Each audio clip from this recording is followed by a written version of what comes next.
It is June 10th. It's Friday. This is Real Talk. Ryan Jesperson, John Hicks. Got kind of an interesting vibe going on in studio right now. Typically, when we walk in, this is our starter studio. This is our startup, grassroots, humble beginning studio.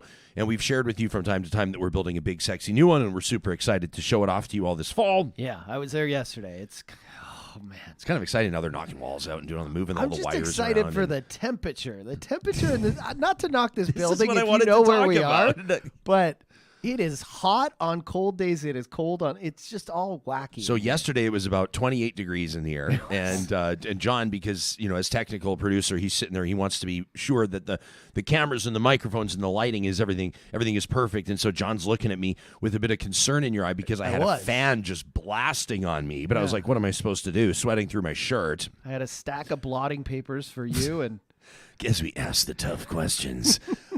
And then we walk in today. It's kind of chilly outside. It's a little bit overcast in our neck of the woods in Edmonton. It's kind of a nice rainy Friday. I'm actually not minding it at all. Walking here, it's freezing in here this morning. It's 17 degrees per this readout clock. And so no mid-range. I don't know what to do. We're just going to have to sort of, we'll have hooks on the wall. We keep hoodies and tank tops, and we can just sort of go back and forth as we need it. It's going to be a great show. I want to thank those of you that took the time to send us emails yesterday. Yesterday's show, Thursday's show, June 9th, wound up being a pretty special one. We talked about men's mental health. We talked to Kelsey Snow about her Sorry, I'm Sad podcast. What a remarkable person she is, her and her husband, Chris, dealing with an ALS diagnosis before his 40th birthday. Kelsey talked to us about why she endeavors to talk to people whose lives have also been rocked in really rough ways. And you responded, Real Talkers, and I've pulled a couple emails. I want to read them today, one in particular from Bradley and one from Christy, and both of them really excellent takes. It means a lot to us when you take the time to send us an email to talk at ryanjesperson.com. We've got a Friday roundtable set to go outside its usual spot this morning. Supriya Dwivedi typically joins us out of the gates on Friday. She was, do I say lucky enough? It's kind of strange to say lucky enough, but she got very last-minute notice. Wishing her well. Yeah, we're wishing her well. I don't think she'd mind us sharing that she has a surgery on her eye today, which is, I always think about that would take a special surgeon, a special person to operate on something like an eye. It's something my wife especially is like, I've told her she should get LASIK or whatever because freaks me out. She wears glasses and she's like, no way. I would never let anyone put a laser in my eye. I'm like your wife. It's deadly And you know what? People that do LASIK, and that's not what Supriya's getting, but what she's having done is none of our business, but we just want to wish her well. But the thing with LASIK is the people that do it will say, listen, we do like 100 of these a day. We've done thousands of them, and there's no problem. And my answer back is like, yeah, you do hundreds a day. Like, you just roll in and just bam with this laser. And it's like, there's always a chance. What if there's a whoops? And then it's like your eye.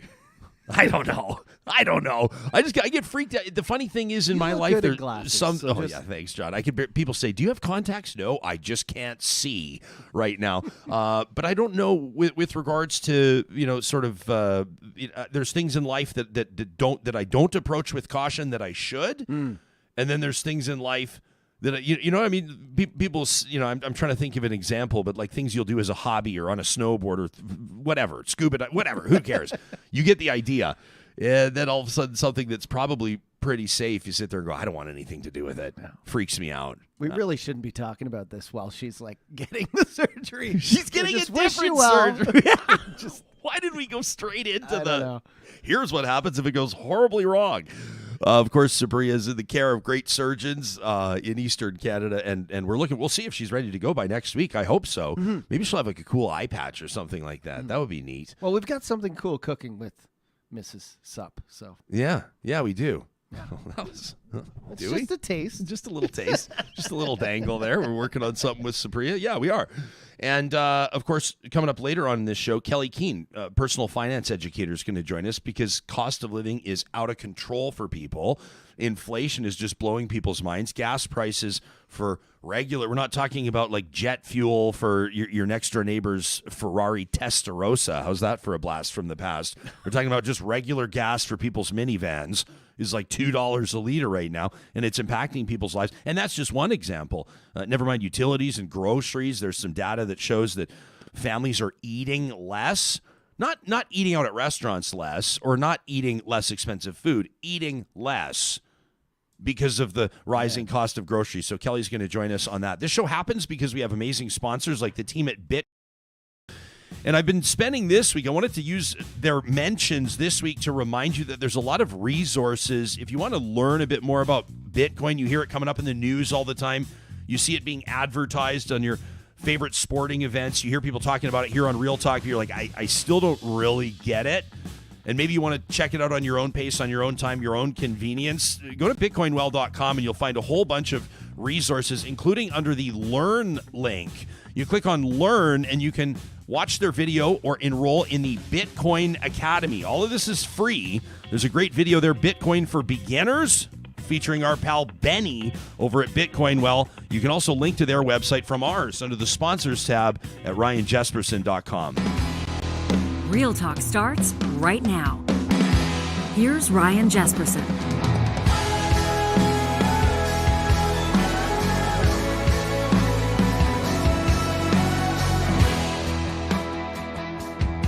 The return of the group chat roundtable coming up in just a minute. It's been a while since I've welcomed these three to the show, and I'm looking forward to checking in with Harman Kandola, Jarrett Campbell, and Jenny Adams. That in just a second. I wanted to get to a couple emails, and to make sure that I do, I'll read one of them right off the hop here. This is from Dr. Bradley Martin. We mentioned him on the show yesterday. We were happy to know he was tuning in from Hinton, a family doc who's been on the show before. He says, Ryan and Johnny, what an episode yesterday. He says, I tuned in live initially, but had to log off to start my workday at the clinic. He says, I'm seriously thinking about starting work later in the day so I can catch the entire episode of Real Talk live more often. Doc, amazing. He says, I wrote in the live chat, but I signed off just before what you read on air. He says, I appreciate the shout out. First, he says, the interview with the so-called rival members of parliament yesterday. This is great. Wasn't it Gord Johns, the NDP MP out of BC, and Matt Genereux, the Conservative MP out of Alberta? That turns out they're great buddies, and they're working together on this men's mental health initiative, Father's Day on the Hill. Dr. Martin here says, I love to see the partisanship get told to fuck off once in a while and just have people come together for important issues. As a man, I know I have my share of mental health issues. We doctors sure aren't immune to them. I've been deeply considering seeking out counseling. I just haven't found the time. But Ryan and Johnny, to hear you both almost casually admit and talk about seeing people on a regular basis was powerful. He says we need everyday men to be more open with things like that. We need to normalize therapy, talking about deep issues, even crying with a friend. And the message that you two have sent is going to have more of an impact than you guys realize. He says, seriously, it deserves to be commended. He says, as a matter of fact, I'm going to make the time to reach out to the Physician and Family Support Program at albertadoctors.org, like I've been meaning to do for a while because of you guys. I hope to be able to grab a beer with you when I'm in the city at some point. Done deal. He says, or if you guys are passing through Hinton on your way to your favorite destination, Jasper, there's a groundswell of men that are starting to come forward talking about their mental health, and we need more people to lead the charge with platforms that reach folks where they're at. And I do believe in the next few years, we will see far more men seeking help. That episode inspired me to think about what I can do to better promote men's mental health. So deeply, I thank you. Secondly, the Kelsey Snow interview. I remember fondly my Aunt Rosemary taken too young by ALS. So thanks for making me cry not once but twice. He says, but of course, men crying is not a bad thing. He says, and then he signs off with something I knew would get Johnny's attention. He says, beer and double dillies on me anytime. Sincerely, Dr. Bradley Martin. That's amazing. It was a great show yesterday. You and I didn't plan to talk about seeing therapists and talking about men's mental health and stuff like that, but more than happy to do it.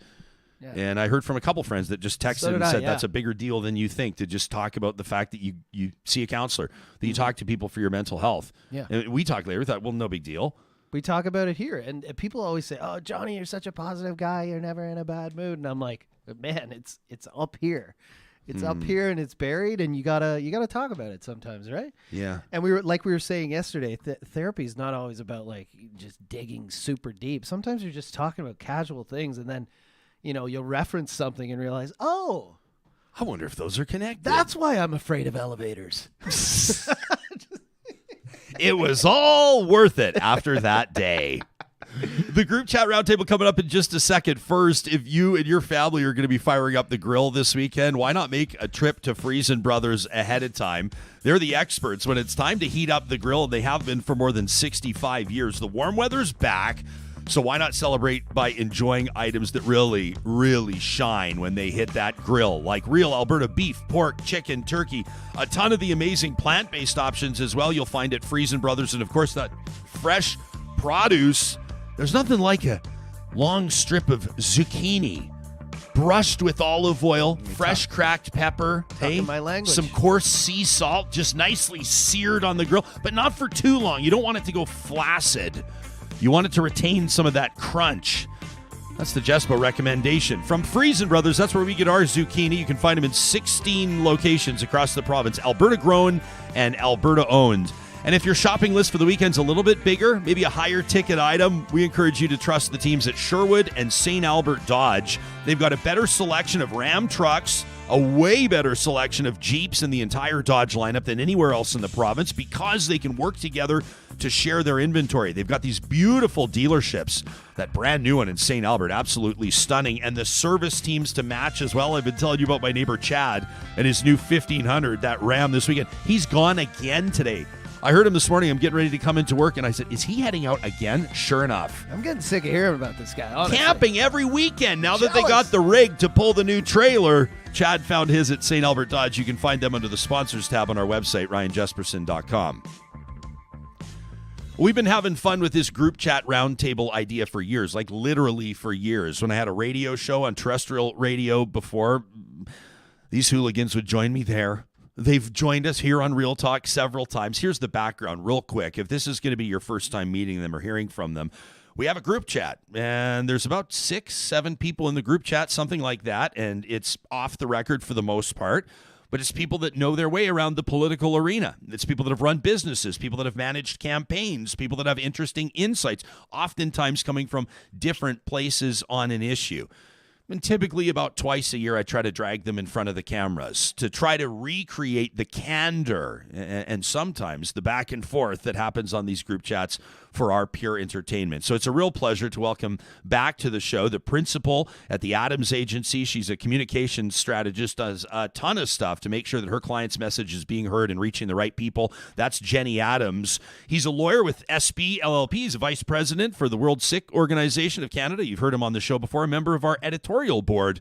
Harman Kandola joining us, and Jarrett Campbell rounding out the crew here. Jarrett with Aspen Advisory. He's an expert in politics and real estate and a mover and shaker around town who's worked on a number of successful high-profile campaigns. I think that the three of you might also care about this as well. The people hearing on the podcast will not see this, but for the folks watching on YouTube, you're also the very first group of 4, me included, to be featured using our new graphics package where we have us stacked like the Brady Bunch as opposed to 4 side by side with skinny little houses.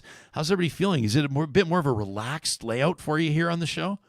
It's so much more room. Yeah, exactly. Room to come up with ideas. Exactly. So I like you know, it. yeah, people can watch your mind get blown in live happening in real life here. We're excited to have the three of you here. We're talking about cost of living. We're talking about gas prices. My neighbor's out pulling his trailer. So obviously it's probably because of the fuel efficiency of the Ram 1500. That's probably why he's able to pull his trailer wherever he wants. But Jenny, you and your family, when you guys are making decisions, this rising cost of living, inflation, which is way higher than what people are used to, is this starting to factor into some of the decisions you're making? I spent all week driving my kids around to hockey, lacrosse in St. Albert and Spruce Grove. I filled my tank up twice, I think, which was crazy. And do you remember when you used to be able to do $10? Like, I was just like, I'm going to put $50 in just because like, that's all I have on me right now. Yeah. I got like a quarter of a tank and I was back like 2 hours later. I'm like, what is going on? It absolutely is factoring in. And I mean, I'm lucky enough to, be able to go to the grocery store and buy what I want normally, but certainly I'm like, buying fruit is a luxury right now. Like grapes and pears, apples, oranges, whatever I can get, bananas. I'm like, you know what? We're not going to have fruit this week, which is a crazy thing. So you're certainly starting to see everything go up a lot and definitely making different decisions on how we eat and what we're going to do this summer. And I think about everybody who is on a tight budget, who must be just like racking our brains. And how does this change? I mean, one of the experts, I think you called JC an expert a couple minutes ago. So I'd like him to prove that. But maybe you can explain to us, JC, how politically we can start to control inflation without just jacking, the cost of mortgages, et cetera, and making that more expensive. JC, you want to take that one? Yeah, I don't know. If only it was if only it was that easy, right? And it's funny how it plays out, right? So the inflation that we're seeing is being felt around the globe. It's energy prices, it's food prices, it's supply chain issues that relate to global supply networks. Nobody can really help that, right? And so, but politically, that if you could, that'd be such a salient message. So if you're in power, you can't actually do anything about it. But if you're not, and you're in opposition, you want to hammer them. And you see it in the States, all this inflation is Biden's inflation. And you see it federally, all this inflation is Trudeau's inflation. I don't follow European politics. I'm sure they're blaming whoever's in power for their inflation. It's unfortunate. It's not something that there's going to be an easy fix to. When you think about energy prices, the flip side of the coin is, fortunately in Alberta, we are a energy producer in a significant way, but there's been a lack of investment for years in oil and gas, and this is not going to help fix itself quickly, right? Some of these issues with supply chains, coming out of Southeast Asia are going to take months. We might not see reprieve until later this year, early next year, and it just all kind of comes together. So I think that if I was in a government, right, you can't actually control some of these things. But what you can do is think about the ways you can make life more affordable. And I think those are going to be popular. So, Jason Kenney's move to remove the portion of the gas tax that he had control over, little symbols like that. People are going to be looking for those. Anything helps, right? And so, but what do the three of you think about that, JC? I don't want to step on your toes, but I want to jump in on that point in particular, because a lot of people said, well, that was a good move for Alberta's premier, 13-14 cents a liter. And Albertans would be paying 13-14 cents more a liter had the government not temporarily suspended that gas tax. But at the same time, people are going, well, look at these corporations, big oil, so to speak, big gas, if you want to call it that. Big gas. Yikes. Anyway, I digress. But they're just cranking up the prices. They're just gouging people. So they just filled in the void there. And now I'm seeing calling on the federal government to temporarily suspend GST that's being collected on fuel. Is that up to a government? I mean, it impacts also revenue collection for a government. Is that something that needs to be considered? Like, Harman, at what point do you want to see a government start to meddle or temporarily suspend taxes or respond to economic factors? Well, I'll go back and kind of talk about the belt tightening. And I made a decision during COVID that I look back on and realized, it was really prescient in predicting and dealing with this issue. And that decision was, I wanted to stop being a statistic. I wanted to stop being someone who owns a truck for no reason.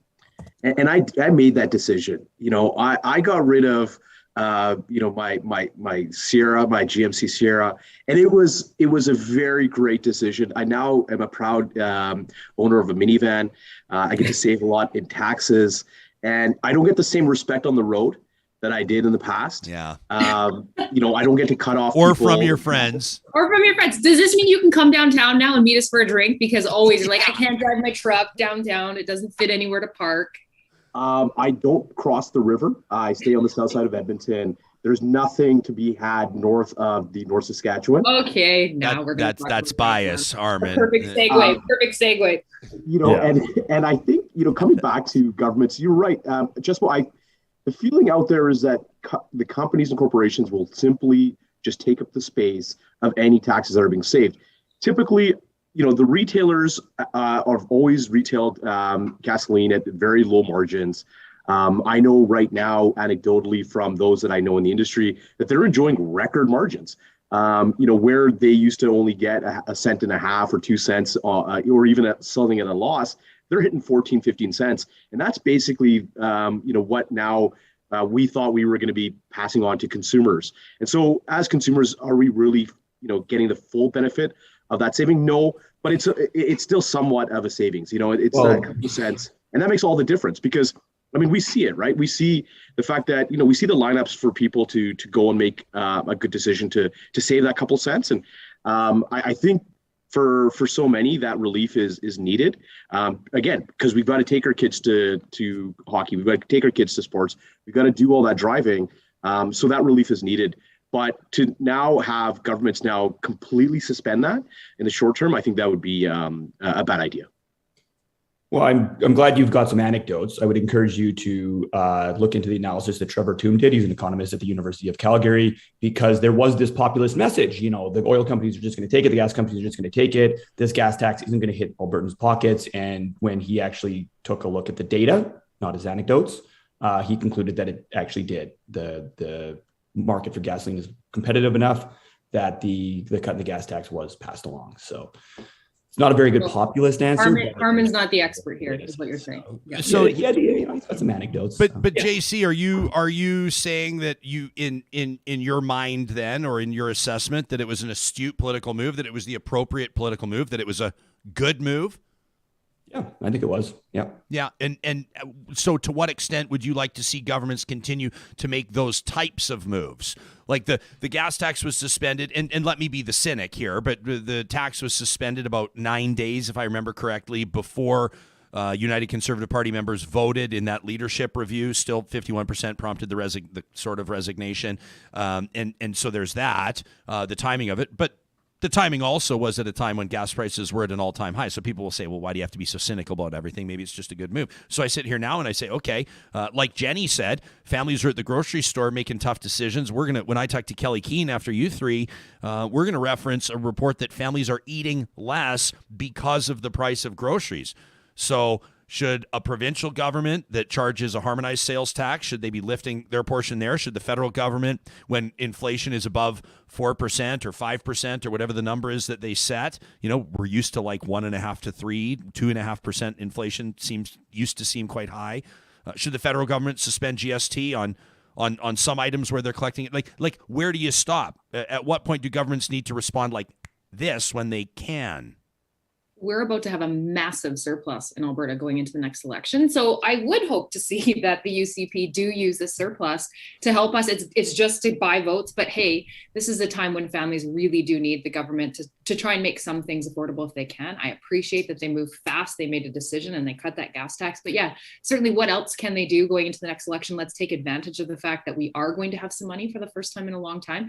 Obviously, we need to save. We learned our lesson. But I'm really interested to see what happens, once they elect the next leader, and then going into the next election. I think we will see some things, and that's just me thinking as an Albertan that we better. Maybe like a $400 check for every Albertan, Jenny. Yeah, it won't be Ralph bucks. It'll be inflation $8 or $100 or something. And I won't buy an iPod this time. It'll be Lougheed bucks. It'll be Lougheed bucks. Lougheed bucks. We can come up with a better name for that. But what you bought an iPod? That must have been iPod. That was like in. I don't remember. I mean, I would have been like 18 years old. Yeah, I don't think. Probably at the bar, to be honest. Yeah. But I don't think that iPods were even a thing. I don't think the technology was there. It was 2006. Maybe they were. It would have been like the early iPods, like the white one. With the deal. Okay, so. I'll eat my words there. I bought a radar detector. Jenny and Harman, do you remember what you spent your $400 on?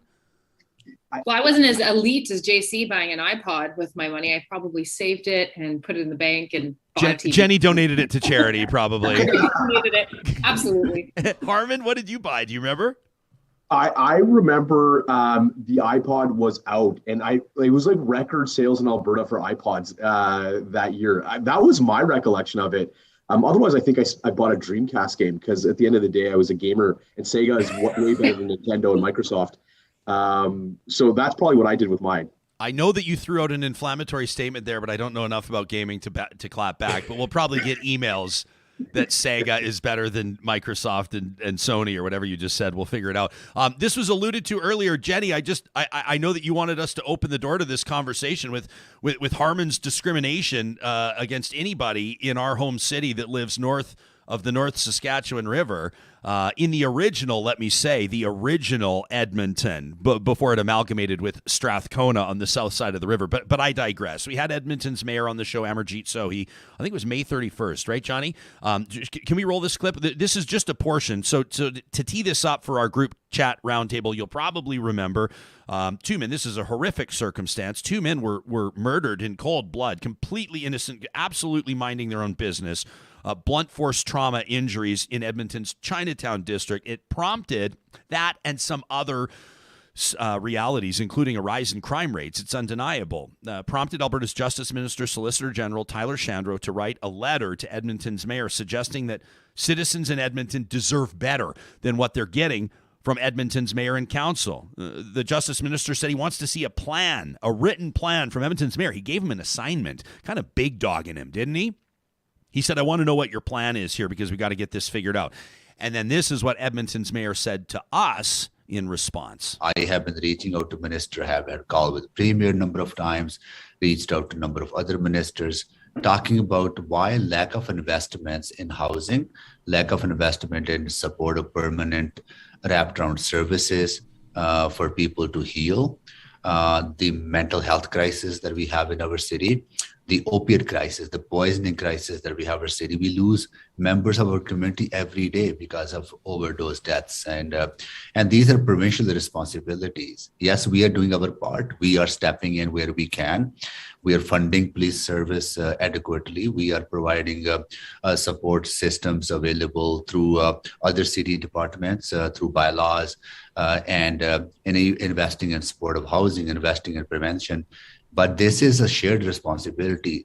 Community safety is not just municipalities' responsibility. Province needs to step up, feds needs to step up, and we need to work together. I was Amarjeet Sohi on this show on May 31st. Jenny?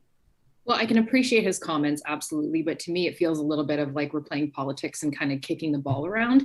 I am lucky enough to get to work with a number of downtown different organizations on this issue of safety and security and revitalization and post-secondary and on and on and on. And the great thing is there are lots of people who are really interested in solving this problem. But what we don't feel, and I'm not speaking on behalf of anyone, I guess, but myself, is that sense of urgency from council to do what they can do. And that's really what happened after those horrific Chinatown deaths. I was there that day. I brought my 12-year-old to city council, and it was packed full of hundreds of people from Edmonton, the Chinese community, but also the business community, and lots of really interested people who were just saying, can you please listen to us? And I can't remember which councillor it was, but one did say, and I thought it was a really good point, that was the very first time that they had seen such a big group of people come to council, and you could almost see like look at the decisions that we're making are really impacting people. And I thought that was really important because from that moment, we really did start to see some sense of urgency. So I agree with what Mayor Sohi is saying, but also there has to be some acknowledgement that, things are getting better downtown. The weather's better, so things are better. There's more police presence now too, since the last couple of council meetings, but it doesn't feel like there's that sense of urgency for action. And I realize that's hard in politics, but like the faster we can start moving on some things, the better, because our reputation is at stake, safety is at stake, vulnerable people, it's sad, is at stake. Our investments here are leaving. But what I will say over the past couple of months is that it does feel and sound like it is getting better. So many people care. So many people are trying to get involved to make a difference. And that's one thing I just love about Edmonton is that we see a problem and we tackle it together. So we are making progress, but I just wish there was more of a sense of urgency that continued along. Jarrett? Jason? Well, I mean, Ryan, to jump into that, there was an explosive story released by the CBC this morning. I'm sitting here trying to read it. Somebody sent it to me. Jarrett, I have it right now. I know exactly what you're going to. Is this about the accused killer? Getting dropped off in Edmonton. So check this out. Yeah, absolutely. Let me tee this up and then you take it. This is by Wallace Snowden, who does a great job, a journalist with CBC News. The accused, the man facing 2 murder charges in those Chinatown homicides, was dropped off by RCMP in Edmonton 3 days before the killings. Now get this, conditions of his bail prohibited him from being in Edmonton unsupervised. Edmonton police officers spoke to the accused, to Mr. Bone later that same day that he was dropped off in Edmonton, but did not detain him despite his bail conditions because, quote, no criminal offense was observed. This per a statement from Edmonton police yesterday. Now this man is charged, Justin Bone, 2 counts of second-degree murder after assaulting, beating, and killing 2 men in the Chinatown district. Jarrett? Yeah, and this, puts a whole sort of different light into this, right? The provincial government used these murders cynically as a political opportunity. They saw an opportunity to put themselves into the conversation, try to put it on local government, and this was a lack of, as Jenny said, urgency and attention by city council. It looks like it was the RCMP that maybe has a pretty big role in what happened here, and so it's going to probably cause another round of politicking back and forth on who's going to do this. And these are never fun conversations, conversations about public safety in public, and trying to figure out who's responsible for what, and the mudslinging that we've seen over the last few weeks from all different sides is only going to get worse with a story like this, that maybe there was a little more to that story that everybody wanted to use for their cynical political purposes. Harman, it's interesting to see there's policies and legislation being released, and Edmonton City Council included in that. There was like a transit safety initiative that came out earlier this week, and then you also have people that are saying like downtown crime's really not that bad. People that'll say like I lived in like East Vancouver or Toronto or Chicago or Seattle or wherever, like these big major metropolitan centers, and they go, I'm not sure that Edmonton's really that different, is it? When we're having this conversation, this is not, to be clear, not in the context of these grieving families, right? These two men that were murdered in Chinatown. My take on that story is not, crime's not that bad. But at what point does it get to a point where you say there's something wrong with this city in particular?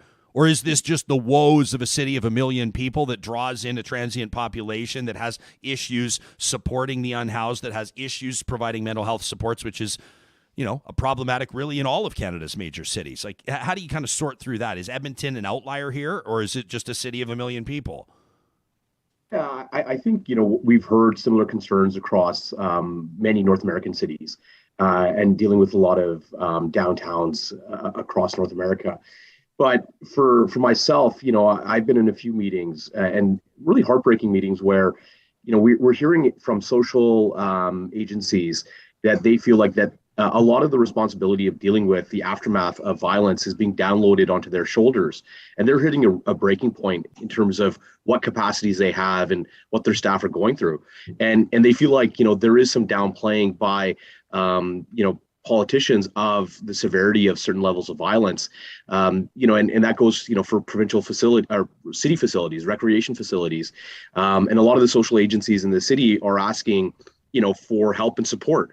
And I think, we need to be empathetic to those calls.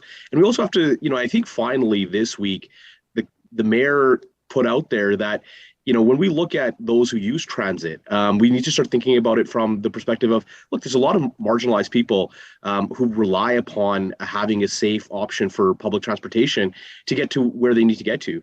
And again, I know Jarrett wants empirical evidence for every single thing and quantitative results. But when we look at, some of the conversations I've had with social agencies, they're saying that they're seeing a drop in, people using their services because they can't get to their office or their facility because they don't want to take public transportation.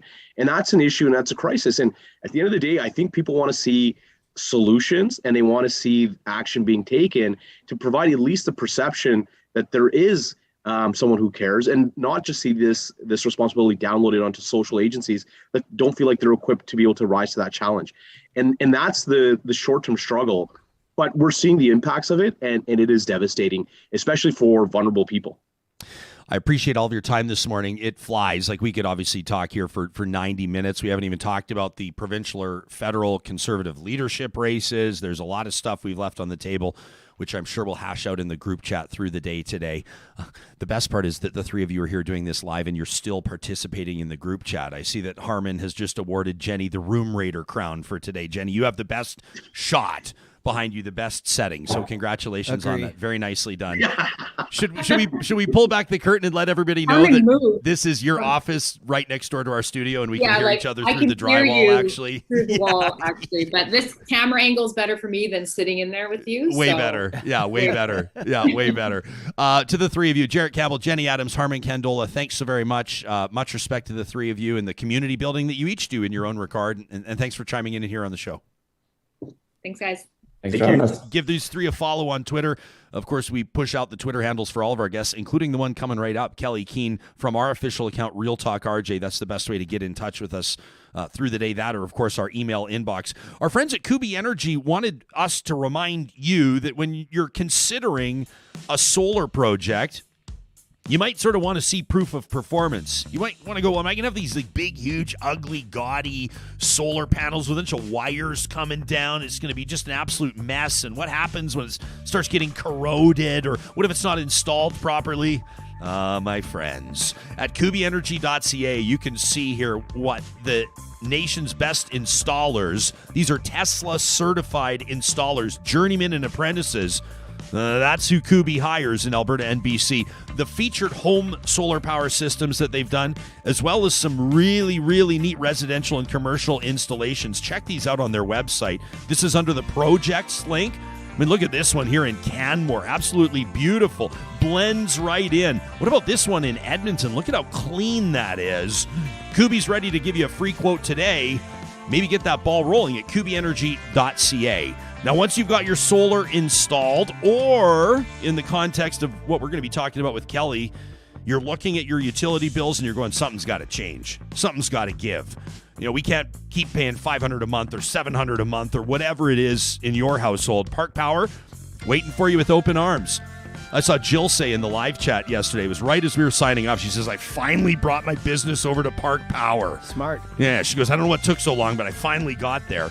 I'd love to know from Jill how long it took. It's like 10 minutes to get the entire process completed. That includes punching in the promo code 2022-Real Talk at parkpower.ca. You do that, 2022-Real Talk, $70 off your first bill. I don't know if you want to give them a time limit, though. Now you've got them on the clock. It's got to be Mind 10 being put minutes on or the clock? less. Well, this is where people take our word, right? This is not going to be a 3-hour. You know, sometimes It's you not call a pizza, though. You call a business.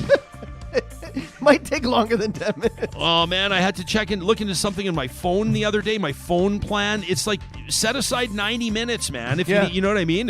Where our call volume is higher than usual, higher than normal. It's not how they treat you at Park Power. Okay. I guarantee it. And you know what else I guarantee?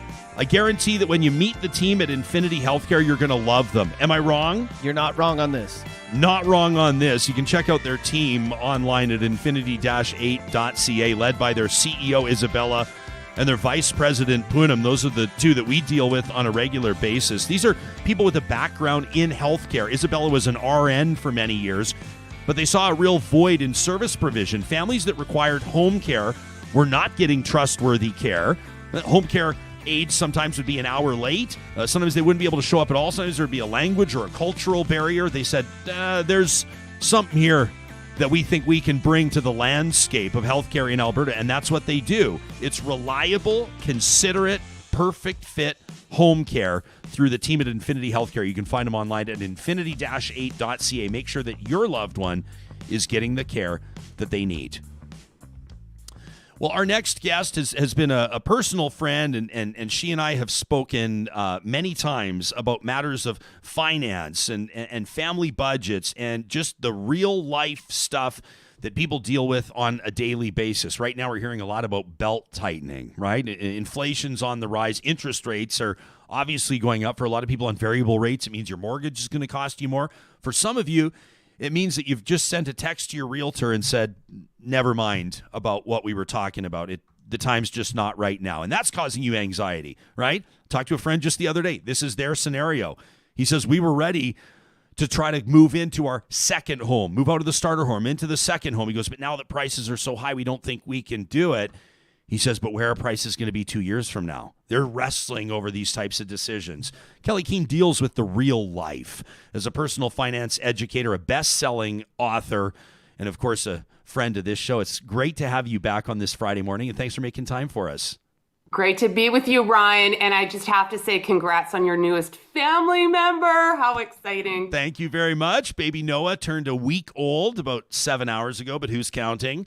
And rocking our family in the best way. Just an absolute beauty, this little guy. Look at that. I know. Thank you very much. As soon as I have a chance to talk about him, my face just explodes into a smile, and I kind of, John knows, you can see. We get a few knocks at the door every day. People come in there and just go, how about Noah? Tell us about Noah. You know what, though, Kelley? It gets me thinking, and I'm not even trying to have some sort of a cute interview segue here, but I've already been thinking, because Wyatt, Noah's older brother's 6, turning 7 this summer, and he's got bike camp and music camp and art camp and hockey camp, and it's $275 here and $350 there and $200 here.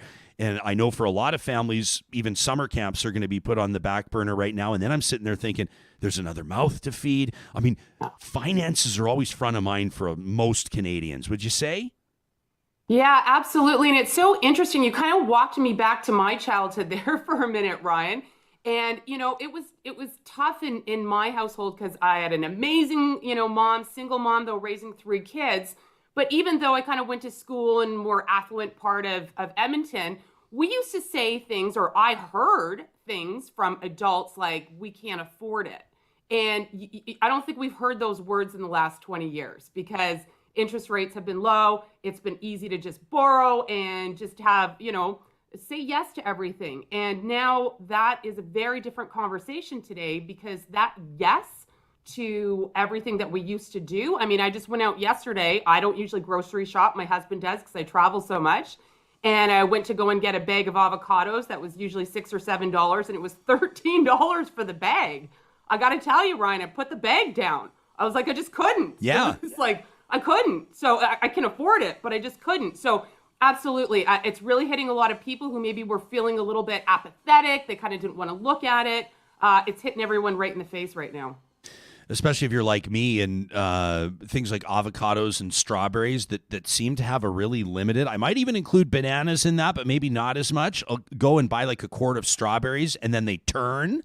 Yeah. And then I'm like, I'm either going to throw these out, which Carrie will tell you, I'll sit there with a paring knife and I'll cut around the nastiness on strawberries. Like I'm a little bit nuts that way. But at the same time, like I just can't bring myself to throw away food. And it just feels like a race against the clock. And it makes people, I think, be a lot more conscious on how they're managing the everyday stuff. And a lot of times I think it's just on a matter of principle. Like you just go, for us to fill up, our family vehicle is like $210 right now.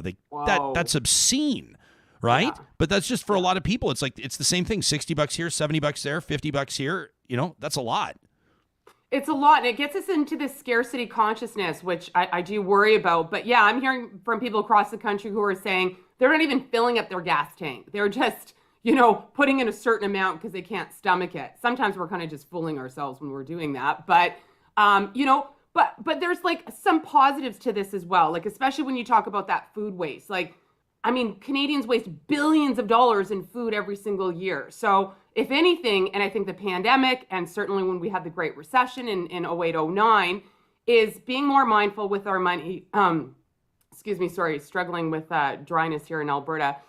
Being more mindful with our money and also just being more mindful with what we buy. Kelley, I've got, I want to show you this. This is amazing. Aggie tunes in. She's watching from, I think it's called Brno. Is that, I'm pronouncing it correctly? Brno, Czech Republic. She's watching right now. And she says she wants to let everybody know that they run their rig on diesel over there. It's $2.57 a liter right now.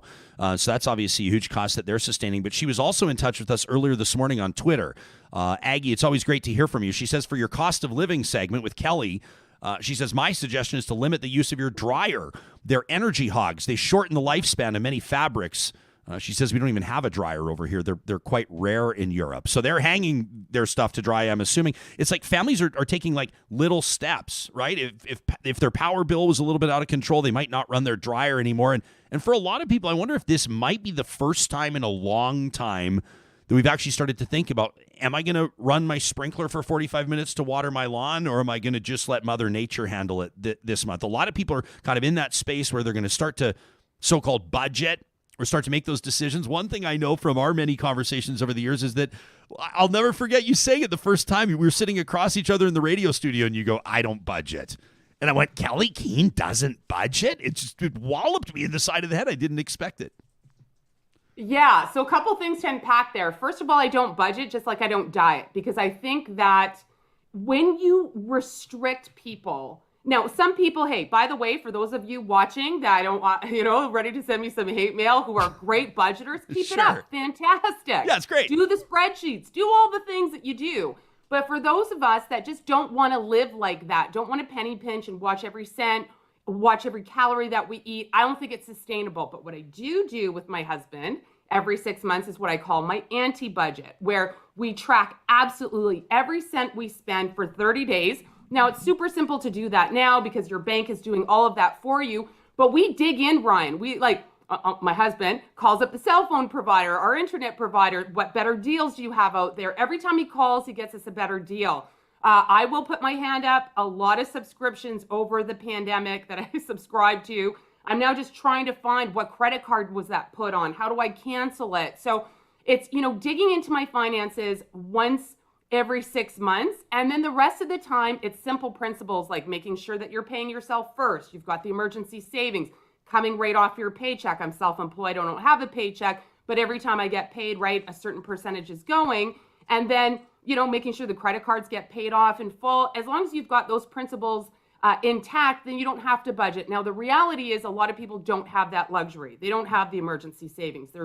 They're struggling and they do have to budget. But here's what I really also want to have the conversation about is when, you're talking about not using the sprinkler or, of course, turning off the lights, all of the things our parents taught us to do. But I just came back from Toronto and I was talking with my driver and he's, confessed to me that he, went to go and get the cheap gas at Costco and it took him 45 minutes to get there. He had to wait in line for 25 minutes, took him 45 minutes to get back. And I said, how much did you save? He saved $10. Yeah. So I was like, okay, so for just about 2 hours of your time, you saved $10. You didn't have that with your family. You didn't get another ride that you could have earned $80 going to the airport. Like he was so focused on getting that cheap gas and saving $10 that he didn't look at the opposite side of spending more time with his family, trying to bring in more income. And that's what I also want people to really be conscious of, because when we're stressed financially, our vision narrows. We don't see all of the opportunities. We don't see that maybe you still could go on a little vacation this summer because you've got reward points and you could use that for the hotel and your car and so much. Like looking at your financial life, getting out of apathy, really having a look at it. Sometimes, Ryan, when we're going up that scale from apathy to financial resilience, there's a lot of uncomfortable feelings. There's frustration, maybe anger. There's a lot of things that come up. You got to sit with that to get to the next spot. And maybe to get up to financial resiliency, you're going to have to get some help, financial planner, nonprofit credit counselor, talk to your bank. But there's always options out there. But the takeaway is nobody's going to come to your door knocking on it saying, hey, here's some ways to save some money and bring more money in. I like when you talk about financial resilience, people will say, well, I want to get to that point where I'm able to absorb the odd blow, right? Where I'm able to sort of encounter a couple of hurdles and it doesn't prompt that feeling of anxiety that probably a lot of people that are targeting this segment that are here listening to this podcast right now because they want to hear your tips, Kelley, they're feeling the anxiety right now. And I suspect, I even look at my own personal life. If you came in and did an audit of my situation, you would probably, I don't even know what you'd say, Kelley, because if you said it's like, I've got the credit card over here for the business has a couple of different ones and I've got a couple of different personal ones. And if you said to me, like, what are the interest rates you're paying on each card? I probably off the top of, I could go digging through the papers that are all disorganized in a file folder, but I wouldn't be able to tell you. I wonder if you might be able to prove to me, you probably could, that I'm bleeding every month on a number of fronts by not consolidating things or not paying too much attention to where things are headed out the door. Maybe people are paying more for their cable package than they need to because they're streaming more from a different, you know what I mean? I wonder if we actually took a couple of hours, and I know all of our time is so precious, but actually went through all of our expenditures and sometimes just the little ones, and they fly under the radar because they're the so-called little ones. If we might all of a sudden do ourselves a favor that over the course of 12 months could be worth a couple grand. Oh, here's the thing, and you hit it on the head, Ryan. Like we make time to go and see our doctor and do a physical once a year. We don't like doing it. Yeah. All of us, exactly as you said, are busy. Lots of fear and trepidation doing that, but we do it. We make time. We know we have to do that, but yet we don't make the time to just, like you said, you don't have to be great at math. You don't even have to know what to do. You just have to be brave enough. Like I said, getting out of that apathetic state, which is fun, like it's comfortable, right? Who doesn't want to chill and watch Netflix with a beer or a cold glass of wine, right? Who wants to comb through their finances? Remember, I said, you might feel that frustration, that anger, like, man, you're in more debt than you thought or whatever. But if you don't look at it, you can't get out of it. So for example, you're right. Nothing wrong with having all those credit cards, Ryan, but you might see that you add up all those annual fees. Yep. And if you're not using your cards to their maximum extent and really understanding your rewards program, yeah, you could be paying hundreds, if not thousands of dollars if you've got a lot of credit cards that are going to waste. Something as simple, let's say, maybe you don't have an extra dollar to your name. You're just making the minimum payment on your credit card. It's at 24%. if you call up your bank, they can probably put you in a lower card at 12%. Yeah, you won't have the bells and whistles, but if you're just making your minimum payment, you're not worried about bells and whistles at that point. That could save you hundreds, if not thousands of dollars and streamline paying down that credit card so much faster. You just cut your interest rate in half. And when you're going from 24 to 12%, that's a huge chunk of change. So you don't even have to solve these problems on your own, but you're right. You do need to look at them. And then, Ryan, you're probably not alone having, stuff all over the place. You are at more risk of probably missing some payments too, right? Hurting your credit score, hurting your ability to borrow for the future. So important. Get these things in your calendar, get them in there, have reminders a week or two in advance. And then if you can't make those payments, having the conversation with your lender way in advance before the payments due, they're so much more likely to work with you for a payment arrangement. But if you've already missed payments, it's going to be a lot harder to get their help. Kelley, you're the author, I should mention, of Rich Girl Broker, and there's been many other books. You've written more than a dozen books, right? Haven't you? Rich Girl, Broke Girl, one of them. Over the course of the years that you've written these books, that you've taken a look at Canadians' finances and trends and best practices and all these types of things, are we in a unique age or a unique era, or are the numbers just a little bit different with regards to inflation or interest rates or what have you? Is it the same challenges, the same principles, or is the landscape changing? Is the game changing a little bit? It's changing. Yeah, absolutely. I mean, so many people have never seen inflation. We always heard these numbers from our parents, and I don't know how the next year is going to look. The Bank of Canada is saying that in 5 years, mortgage rates might be 30% more. If you bought at the height of the pandemic, are you going to see your property value decline over the next number of years? People just aren't used to that. There's a lot of people, Ryan, that still aren't back to work, right? From pre-pandemic, where they're not at that same level. They've depleted their emergency savings if they even had it to begin with. So, it's some of the same, but different. So I just think it's, whatever people were struggling with before the pandemic, it's just piling on with so much more stress. Are you seeing, like, with regards to whether it's anecdotal or statistical observations, more Canadians seeking out other income opportunities? Like, do we have data, or do we have insight into whether or not more people are taking on a second job, or maybe trying, participating in the so-called gig economy, or, I don't know, taking on a roommate? I mean, do you see that? Yeah, absolutely. I've done a lot of media on that. And actually, there was a survey, it was about a year ago, that 30% of Canadians during the pandemic did have a side hustle. If it was, could be a side gig like a Uber or something of that sort, or it could have been freelance, it could have been consulting. I have to tell you anecdotally as well, I have so many friends that were displaced, especially in the media industry, right? And they've got a number of jobs, or they have a job on the side. They're not telling their employer because they're worried about losing their employment. And this is a great thing, because you and I have had this conversation a lot, where it's like, yeah, there's one side of the ledger, which is cutting your expenses. And by the way, having a glass of wine with a friend out, having your latte, foregoing that is probably not going to make or break your situation. Like, go have a coffee, get out, go enjoy summer a little bit, but pay attention to the big stuff, because that's going to really change your financial situation. Negotiating your credit card rate, all that kind of stuff, getting out of that debt. Go have a little bit of fun. But on the other side, if you can bring in more income as a family, oh my goodness, like, that is a game changer. And we don't spend enough time talking about that. And also insulating yourself. We talk about diversification in your portfolio, right? You don't want to have all your eggs in one basket. When it comes to your career, you don't want to have all your eggs in one basket either. You want to start thinking about, what do you want to be doing 5 and 10 years from now? How is your industry changing? I don't care if you're employed or self-employed. You don't want to be the blockbuster out there. You don't want to be the blockbuster employee, right? You've got to be thinking about the future. And Ryan, I'm seeing so many people at the height of their career, really stable jobs, really secure, very senior, and they're getting a package, and they're only 55, 60. What do they do now? So it's imperative that you understand that your ability to earn an income in your career is the most lucrative investment you're ever going to have in your life, right? Even if you earn the average salary, you're going to earn millions of dollars during your lifetime. Why not think of yourself as a business owner and try to navigate yourself that way. So maybe something that you love as a hobby, when you get into retirement, if you actually treat it with skill acquisition, could be something that you could turn into side income in the next couple of years while you're working or in retirement.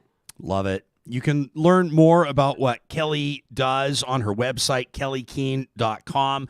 You can read about her mission for women to claim their wealth. You can book her for a speaking engagement. You can check out her book, Rich Girl, Broke Girl. And, of course, you can connect with her on social media as well, Twitter included. It's always so good to see your face. Thanks for making time for us, and have an amazing weekend. You too, my friend. Thanks, Ryan. Be All right. well. Take care, Kelley. That's Kelley Keehn at kelleykeehn.com. I can tell that idea of the side hustle, the gig economy, that resonates with you, with me. I know. That characterizes... Yeah.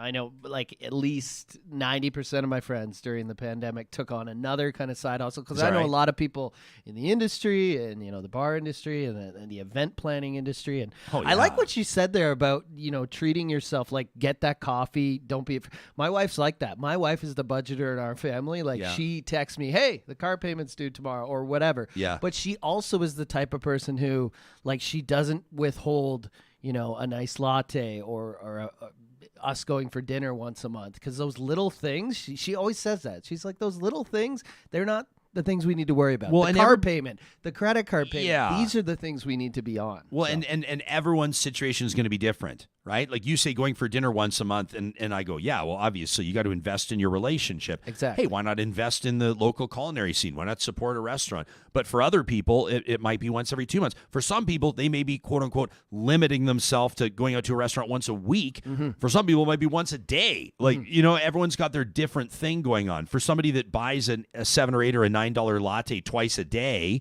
it's $100 a week. Little different. Then it's a little bit different, right? Yeah. So everybody's got to find kind of what fits for them. But it's more when she's having a bad day or whatever, she'll go treat herself to a nice latte. She has coffee at home most of the week, but like she doesn't exclude herself from that. And I'm the type of guy where I don't do that. I'm like, $9 for a drink? No way. I'll go home and just make the Keurig or whatever, right? Yeah. But she's more like Kelley said, going out. The act of like, it improves your overall mood, right? I was thinking you would say you'd go home and grind beans and make coffee from your subscription with the Egg Coffee Club, because you get fresh, locally roasted beans delivered to your door every month.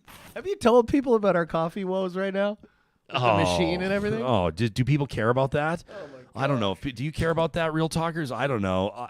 We have a we'll get it. We got some serious business to cover. We got to get into the results of our question of the week on gun violence. Here's the real quick story. We bought this super fancy, incredible burr grinder drip coffee setup because we had our partnership with Yeg. We have our partnership with Yeg Coffee Club, and they're giving us these amazing beans. Best coffee I've ever tasted. Yeah, right. It's unbelievable. Yeah. And so, but it turns out that the machine is like, every time you put in new beans, it's like, these ones are from Guatemala and they're roasted this way, and these ones are from Brazil and roasted this way, and these ones are from Indonesia roasted this way. You've got to recalibrate the machine for the consistency and the weight of the bean and the dryness of the bean and whatever, and it just got all screwed up and messed up.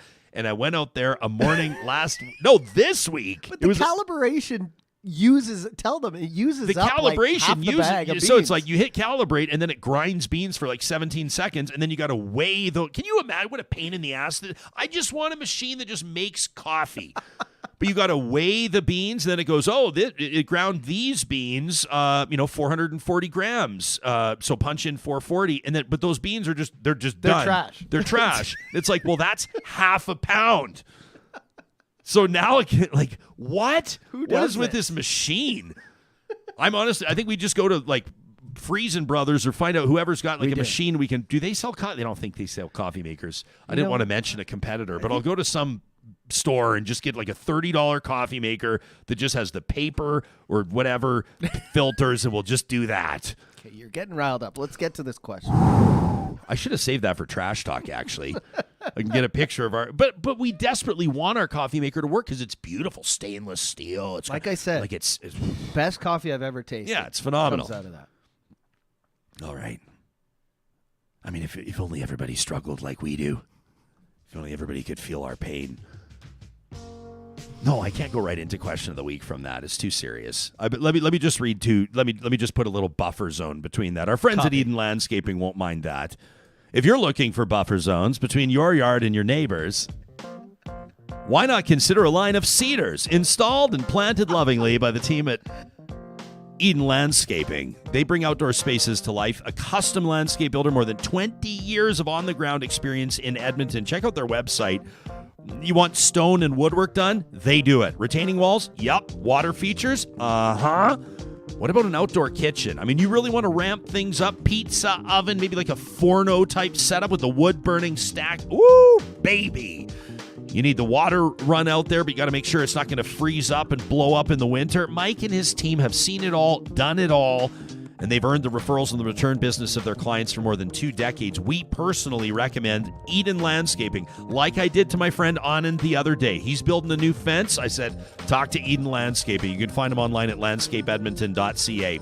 And if all this talk, even with Kelley Keehn, for example, is inspiring you, you're going, today is the first day of the rest of my life. I'm going to audit my finances today. I'm going to get my credit card interest rate down. I'm going to go to Park Power and pay less on the admin fees for my utilities. And dagnabbit, I'm going to go to athabascau.ca and find out what my next career opportunity could look like. But hang on a second. You have a complicated schedule. The kids need you. Your friends need you. You're off to Maui next week, like my buddy Paul. I said to Paul, who goes to Maui in like June and July? It's better to be the guy with the car, too. Yeah. I'm going to get mad. Well, Paul says to me, well, when you have a timeshare, you go when they assign it to you.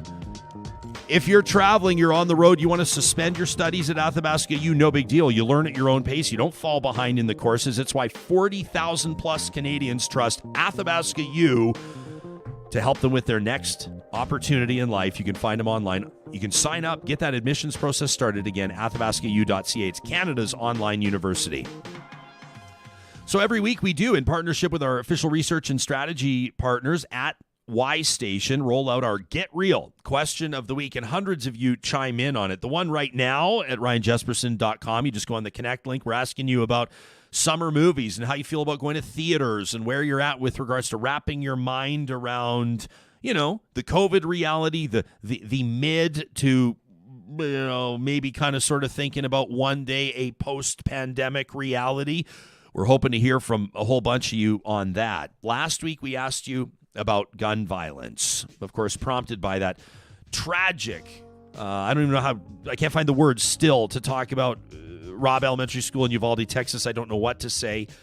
My heart is still shattered, along with yours, I know. And so we wanted this question of the week to reach you where you were at, Real Talkers. And here are some of the highlights, the data pulled by Y Station. Just 7% of you, 7% of the 500 or so that chimed in believe that this recent incident in Uvalde will lead to change in gun laws. I'll be honest, I'm part of the 93% that doesn't believe it'll lead to change, and I can't believe I'm saying it. It feels defeatist and it feels pessimistic, but when you take a look at the United States, what do you even say? Here's another interesting piece of data. 56% of you, more than half, believe there needs to be massive changes to American gun laws. Here's another interesting stat. Exactly 50% of respondents feel that Canada's gun laws are not effective enough. Interesting. This amid talk from the federal government, the Liberal government on that. And here are the most popular gun control solutions. We asked you if you were calling the shots, if you were implementing the policy, what would you do? 90% of you pointed to regular background checks. And I think that the majority of Americans would agree with you on that. 86% of respondents, these are huge majority answers. 86%, a ban on so-called assault-style weapons like the AR-15. And almost 4 out of 5 of you, 78% said regular training and competency assessments is what you would look to as a solution for gun control. Now, we also ask you, what message would you have for American legislators today? And we ask you to fill in the blank, and many of you did. One of you said, if supporting the NRA is the only way you can get elected, you need to figure yourself out. Another one of you said, thoughts and prayers are useless. Put actual human beings ahead of industry lobbies that profit off of murder. Another one of you said, you are complicit in the deaths of school children if you do absolutely nothing to prevent these deaths beside adding more guns to a gun-soaked economy. And another of you said, please be visionary and lead with the future in mind. Let go of nostalgic past that no longer serves your nation. And then we asked for your final comments. We just leave it blank, and you can tell us what you think. We do that every week with our question of the week. One of you said, people don't need weapons, but we have them because they think they need them. They're scared of whoever has them already. It's a ridiculous cycle driven by corporate, political greed, and evil people. Another one of you said, guns are just the tip of the iceberg. People will always find access to them. Without better access and supports for mental health, without stronger family units, the violence won't go away. And another one of you said, Steve Kerr, the coach of the Golden State Warriors, said it best, 50 senators hold 90% of American citizens hostage. You remember we played that audio on the show. Powerful stuff from that former NBA star, now, of course, a prominent coach. This Real Talker went on to say the murders of kids in schools allowed by leadership in the U.S. proves how undemocratic a country the United States is. DAs, prosecutors, judges, board members, when it comes to the education system, senators, the list is long that contains elected positions of influence and power in many systems that are publicly bought and paid for through deeply funded campaigns with little to no regulation. It's blatant. It's disgusting. You add in voter suppression, gerrymandering, also public, and the U.S. is one of the least democratic nations in the developed world. I really appreciate you taking the time to send us responses like that. It gives us insight into where you're at as an audience, and it helps shape our editorial direction. It's why it's so valued to us, why it's so important for you to take 2 minutes every week and chime in on our Get Real question of the week. Again, on our website right now, we're asking you about summer movies, theaters, outings, and the like. You can go to the Connect link at ryanjesperson.com and select Question of the Week. I wanted to leave time for another email before we get into Trash Talk. This was another really great one from Christy that jumped out at us yesterday following our show. I felt really good about our show yesterday. It felt important. We talked about men's mental health. If you're just joining us now, live streaming on the Mixlr audio app, we also talked to Kelsey Snow. Her husband is Chris Snow, the assistant general manager of the Calgary Flames, diagnosed with ALS before his 40th birthday, given 6 to 12 months to live. He's defying the odds. He's defying the diagnosis, if you will, in a way.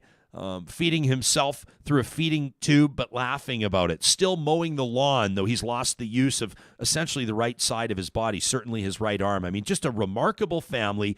And Kelsey joined us to talk about why she decided to launch her Sorry, I'm Sad podcast and why she's seeking out really, really difficult conversations with people who are also experiencing grief and trauma. Kelsey, just a remarkable human.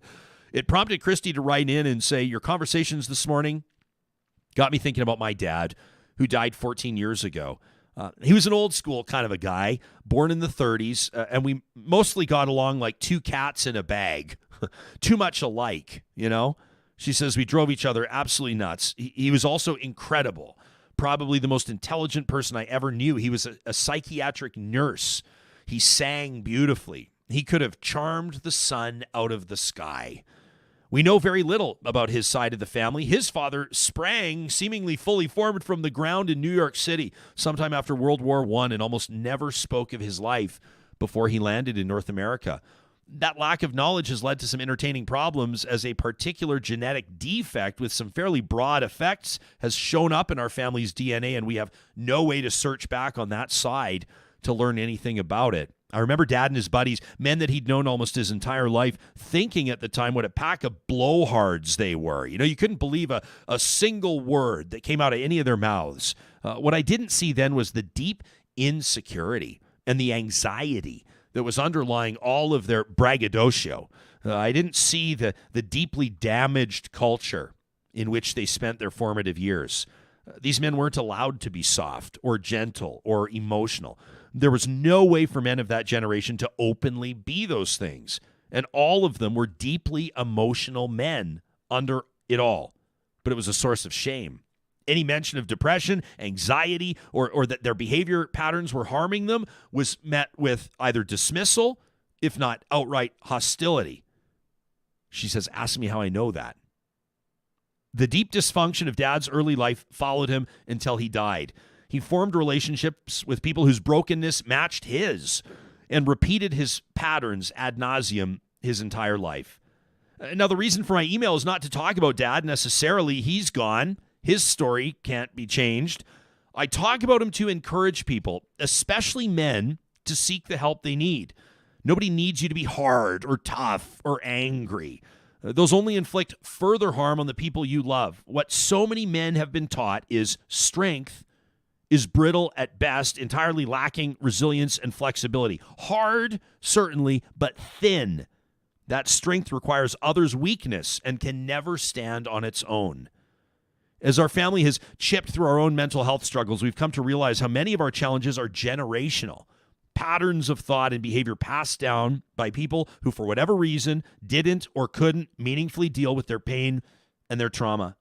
Just like faulty genetics were passed down without anybody realizing, so too were faulty mental patterns with which we are now left to reckon.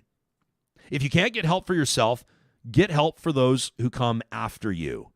If you don't, you will inflict your hurt on the next generation. The patterns of brokenness that we carry can be stopped if we put the work in now. That from Christy. Phenomenal. And I wanted to just make a note. I know that I was saying to put that into the hopper for consideration of the email of the month. Mm-hmm. I want to just go ahead and award that the email of the month because, Christy, this is the third time I've read your email, the first time publicly. I appreciate it so much. The thought you put in, the sentiment you pass along, your memory and recollection of your dad, your insight into his friend circle, and your challenge for us all. So we'll follow up. We'll get your mailing address, and Relay's general manager, Katie Cook-Chivers, will send an official Real Talk studio mug your way. Thanks for taking the time to send us that message. KCC, Katie Cook-Chivers, does an amazing job keeping this company on track, and we're so grateful for her. Let's do this, John. No, hang on. I have not mentioned our friends at the Dairy Queens of Northwest Edmonton in Sherwood Park, and I would earn myself a slap on the wrist if I did not mention the extremely important message. What do you have for me today? This is like a Dairy Queen roulette. Oh, we're going to talk about the blizzard of the month, are we? All right. The caramel drumstick with peanuts, or the drumstick with peanuts. It's the most recent blizzard I've tried at Dairy Queen. It's our home turf Dairy Queen in Westmount. That's why I threw it up. I know you would. You knew it would resonate with me. Front row seat to this one. Yeah. I feel like that it kind of speaks for itself. Caramel drumstick with peanuts. It's like, that drumstick, that ice cream treat, that great perfect cone with a bit of chocolate at the bottom of the cone. They nailed that. Well, imagine one just crushed up into bits with Dairy Queen's famous soft serve. Turned upside down for your approval. Highly crushable. If you make it out of the parking lot of a Dairy Queen with your blizzard, I commend you. I pretty much just grab it and finish it. You can do exactly that this weekend at the Dairy Queens in Palisades, Nemeo, Newcastle, Westmount, and in Sherwood Park at Baseline Road. A big shout out to our friends at DQ. Now, every Friday, we blow off a little steam. You know what we do? It's a tradition around here, has been since our very first week on the show, thanks to our friends at Local Environmental. These are real emails received to talk at RyanJesperson.com. We call it Trash Talk. All right, this one from Jordan with a Y. Jordan with a Y says, my neighbor down the street is an absolute gem, like the best kind of person, the type that waves and smiles, offers to bring in your mail when you'll be out of town, and invites you to their annual backyard barbecue where they serve their homemade and incredible Nanaimo bars. But they also keep their front and backyard looking good by running their mower, trimmer, and blower, though lithium-powered. I'll give them credit for that, at 7 a.m. Like 7 a.m., like clockwork, sometimes on weekday mornings, weekend mornings, whenever. That's when their day starts. Johnny's going, no. That's when their day starts, with a smile, albeit, but that doesn't work for me.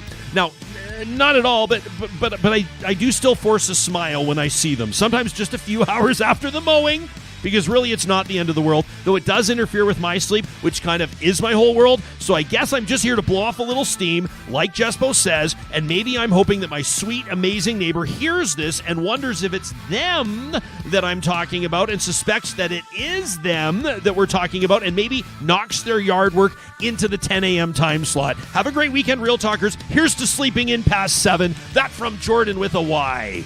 What's an appropriate time for you, would you say? What's the earliest you would mow lawn, run a trimmer, run a blower? 10?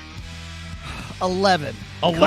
I like Some it. people I like it. work This is till our like opportunity for a public service announcement here. All right. And then this one from KS. All right, kids, earmuffs, because I'm going to read this thing verbatim. All right? Earmuffs. As a matter of fact, kids, you should not be watching this. KS says, Ryan, I am so fucking angry. I almost can't stand it. If I'm brutally honest, I'm too sleepy right now to be that angry. Maybe I should have a nap first. But speaking of sleepy, this is like a sleep-deprived trash talk, isn't it? We didn't plan it that way. I'm sleepy because I have COVID, says KS, which sucks. Obviously, we wish you a quick recovery. I'm vaccinated. I did all the right things. I masked. I stayed home. I was careful. Now I have COVID because of one dipshit, and I feel like hell, and I'm pissed about it. These fucking viruses have been taking full advantage of our social nature for millions of years, which is basic fucking science, and still people can't be fucking bothered to do the bare fucking minimum and stay home when they're sick. And before anybody blathers on the internet about people needing to get paid, we can work from home as needed. There's no excuse at my workplace. It took one dipshit, says KS. One. The dipshit who came into work symptomatic 2 days in a row without telling anybody, and then arrived at the office the third day in a mask, coughing up a storm, sanitizing their hands every time another human entered their line of sight, like that little performance was going to do any fucking good. Then they took a full half hour to empty their office so they could go work from home. What a hero. During business hours, the office was full. Like they couldn't have come outside business hours to do that. This shit makes me crazy, says KS. These self-important pricks who think the world would stop turning if they weren't at the office. They'll happily put everybody around them at risk to service their own tiny man egos, and then have this unmitigated gall to make excuses about how their high-risk coworker, me, couldn't have possibly gotten COVID from them. I didn't spend years in university to be told by some dumb fuck who can barely read the manual for the TV remote about how viruses work. This is not complicated, says KS. Think about somebody other than yourself for once. Even if you're a little bit sick, stay the fuck home. Now I'm going to go find a couple ibuprofen and go back to bed. Fucking hell. That from KS. I hope that made you feel better. That was a great one. That might be the most profanity-laden trash talk email we've ever received. Love it. You can send us your trash talks to talk@ryanjesperson.com, and don't forget it's presented by Local Environmental at localenvironmental.ca. Coming up on Monday's show, we talked about BC seeking that approval, that temporary suspension of federal drug laws from Ottawa so they can decriminalize small amounts of so-called hard drugs. They got it. They're doing it. Stephen Harper's former advisor, Ben Perrin's going to join us on Monday. He might take a different direction than what you think. He's had kind of an epiphany, maybe a bit of an awakening. I'll ask him how he'd characterize it. He says that the Pierre Poilievre strategy on this is way off base. That from the advisor to a former conservative PM. We'll find out why. That's all part of Monday's show. In the meantime, make it a great weekend, friends, and we'll talk to you soon.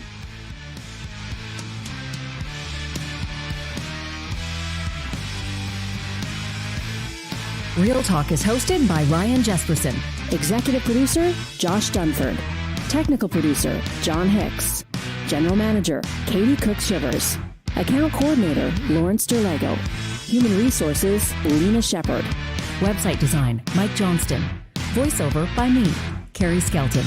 Real Talk's editorial board is Supriya Dwivedi, Ahmed Ali, Brandy Morin, Ann Castleman, Corey Hogan, Harman Kandola, Catherine O'Neill, and Chris Henderson. Member Emerita, Julie Rohr. Real Talk is recorded in Edmonton, Alberta on Treaty 6 territory, the traditional and ancestral territory of the Cree, Dene, Blackfoot, Saulteaux, and Nakota Sioux, home to Métis settlements and the Métis Nation of Alberta. Real Talk is a flagship property of Relay Communications Group Incorporated. All rights reserved. For more, check out ryanjesperson.com.